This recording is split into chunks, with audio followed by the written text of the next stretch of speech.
ಬನ್ನಿ ಆಯುರ್ವೇದದ ಮತ್ತೊಂದು ವಿಡಿಯೋಗೆ ತಮ್ಮೆಲ್ಲರಿಗೆ ಸ್ವಾಗತ. ಇಂದಿನ ವಿಡಿಯೋದಲ್ಲಿ ನಂಜಿನ ಬೇರು ಅಥವಾ ಈಶ್ವರಿ ಬೇರು ಈ ಆಯುರ್ವೇದ ಸಸ್ಯದ ಬಗ್ಗೆ ಒಂದಿಷ್ಟು ಮಾಹಿತಿ. ಮೊದಲು ಈ ಈಶ್ವರಿ ಬೇರು ಸಸ್ಯದ ಬಗ್ಗೆ ತಿಳಿಯುವುದಕ್ಕಿಂತ ಮುಂಚೆ ಈ ಸಸ್ಯವನ್ನು ಆಯುರ್ವೇದದಲ್ಲಿ ಯಾವೆಲ್ಲ ಕಾಯಿಲೆಗಳಲ್ಲಿ ಬಳಸ್ತಾರಂತ ಮೊದಲು ಹೇಳಿಬಿಡ್ತೀನಿ. ಈ ಈಶ್ವರಿ ಬೇರು ಅಥವಾ ನಂಜಿನ ಬೇರು ಸಾಮಾನ್ಯವಾಗಿ ಹಾವು ಕಚ್ಚಿದಾಗ ಅಥವಾ ಚೇಳು ಕಚ್ಚಿದಾಗ ಸಾಂಪ್ರದಾಯಿಕವಾಗಿ ಆ ಕಚ್ಚಿರುವ ಚೇಳು ಅಥವಾ ಹಾವಿನ ವಿಷವನ್ನು ಕಡಿಮೆ ಮಾಡಲು ಬಳಸ್ತಾರೆ. ಇನ್ನು ಚರ್ಮದ ಕಾಯಿಲೆಗಳಾದ ತುರಿಕೆ, ಕಜ್ಜಿ, ಚರ್ಮದ ಇನ್ನಿತರ ಸೋಂಕುಗಳ ನಿವಾರಣೆಯಲ್ಲಿ ಈ ಸಸ್ಯದ ಲೇಪನವನ್ನು ಬಳಸ್ತಾರೆ.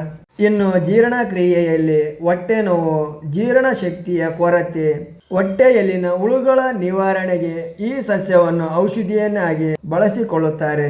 ಜ್ವರ ಮತ್ತು ಉಸಿರಾಟ, ದೀರ್ಘಕಾಲದ ಜ್ವರಕ್ಕೆ ಅಥವಾ ಕೆಮ್ಮಿನ ಉಪಶಮನಕ್ಕೆ ಈ ಈಶ್ವರಿ ಬೇರು ಸಸ್ಯವನ್ನು ಬಳಸುವ ಸಂಪ್ರದಾಯವಿದೆ. ಆದರೆ ಒಂದು ಹೇಳೋದೇನೆಂದರೆ ಈ ಈಶ್ವರಿ ಬೇರು ಅಥವಾ ಈ ಸಸ್ಯವನ್ನಾಗಲಿ ಬಳಸಬೇಕಂದ್ರೆ ತುಂಬ ಎಚ್ಚರಿಕೆಯಿಂದಿರಬೇಕು. ಯಾಕೆ ಅಂದರೆ ಈ ಸಸ್ಯದಲ್ಲಿ ಏರಿಸ್ಟೋಲೋಜಿಕ್ ಆ್ಯಸಿಡಿನ ಅಂಶವಿರುತ್ತದೆ. ಯಾಕೆಂದರೆ ಇದು ಅತಿಯಾದರೆ ಕಿಡ್ನಿ ಮೇಲೆ ಕೆಟ್ಟ ಪರಿಣಾಮ ಬೀರಬಹುದು.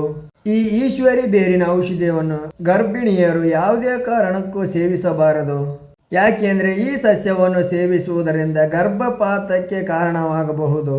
ಯಾವುದೇ ಗಿಡಮೂಲಿಕೆಯನ್ನು ಸೇವಿಸುವುದಕ್ಕಿಂತ ಮುಂಚೆ ಸೂಕ್ತ ವೈದ್ಯರ ಸಲಹೆ ಅಥವಾ ಆಯುರ್ವೇದ ಪಂಡಿತರ ತಜ್ಞರ ಸಲಹೆಗೆ ಮೇರೆಗೆ ಬಳಸಬಹುದು.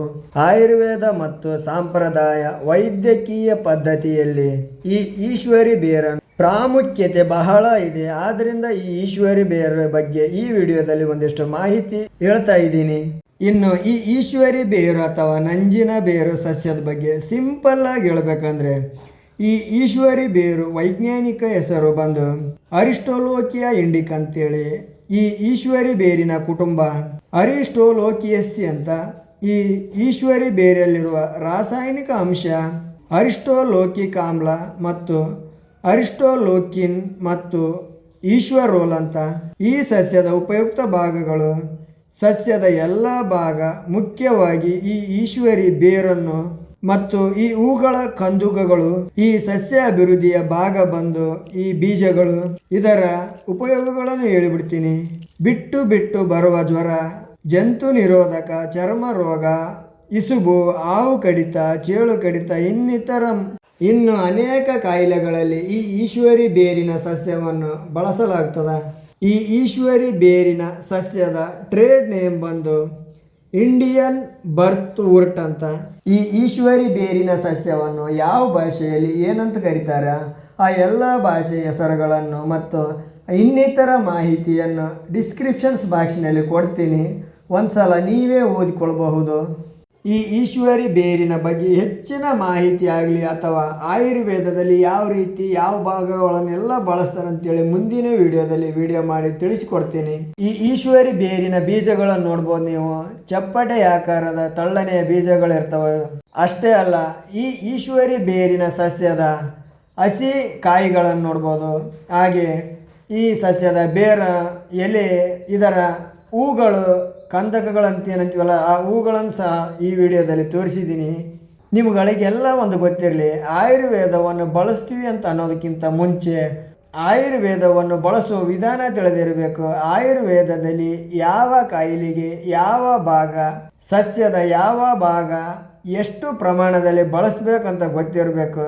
ಆ ಪದ್ಧತಿಯಲ್ಲಿ ಬಳಸಿದರೆ ಮಾತ್ರ ನಿಮಗೊಂದಿಷ್ಟು ಅನುಕೂಲವಾಗಬಹುದು. ಇಲ್ಲ ಅಂದರೆ ಬೇಕಾಬಿಟ್ಟು ಆಯುರ್ವೇದವನ್ನು ಬಳಸಿದರೆ, ಆ ಆಯುರ್ವೇದ ಸಸ್ಯವನ್ನು ಬಳಸಿದರೆ ಯಾವ ಪ್ರಯೋಜನ ಆಗಲ್ಲ.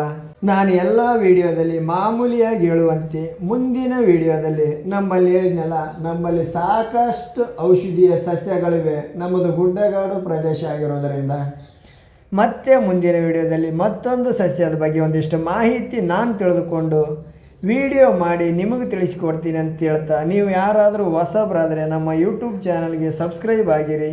ಮುಂದಿನ ದಿನಗಳಲ್ಲಿ ಆಯುರ್ವೇದದ ಸಸ್ಯದ ಬಗ್ಗೆ ಮಾಹಿತಿ ಹೇಳೋದಷ್ಟೇ ಅಲ್ಲ, ಆ ಸಸ್ಯದ ಭಾಗಗಳನ್ನು ಯಾವ ಕಾಯಿಲೆಗಳಲ್ಲಿ ಹೇಗೆ ಬಳಸ್ತಾರಂತೆ ಮುಂದಿನ ದಿನಗಳಲ್ಲಿ ಸ್ವತಃ ನಾವೇ ಹೇಳಿಕೊಡ್ತೀವಿ.